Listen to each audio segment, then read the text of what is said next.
ଜାତୀୟ ବୈଜ୍ଞାନିକ ଦିବସ ପ୍ରତିବର୍ଷ ଫେବୃଆରୀ ମାସ 28 ତାରିଖକୁ ଜାତୀୟ ବୈଜ୍ଞାନିକ ଦିବସ ରୂପେ ପାଳନ କରାଯାଏ। ଏହି ଦିନ ସାର୍ ଚନ୍ଦ୍ରଶେଖର ଭେଙ୍କଟରମଣ ପ୍ରଥମ କରି ପଦାର୍ଥ ବିଜ୍ଞାନରେ ନୋବେଲ ପୁରସ୍କାର ପାଇଥିଲେ।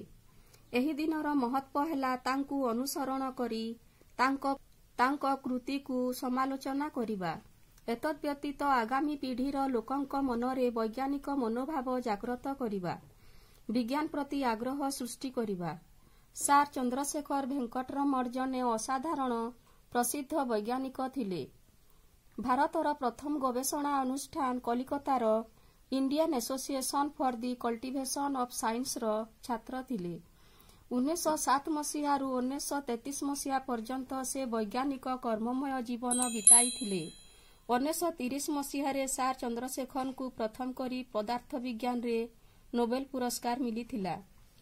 ପ୍ରଥମ କରି 1987 ମସିହା ଫେବୃଆରୀ 28 ତାରିଖକୁ ଜାତୀୟ ବିଜ୍ଞାନ ଦିବସ ରୂପେ ପାଳନ କରାଗଲା। ଧନ୍ୟବାଦ।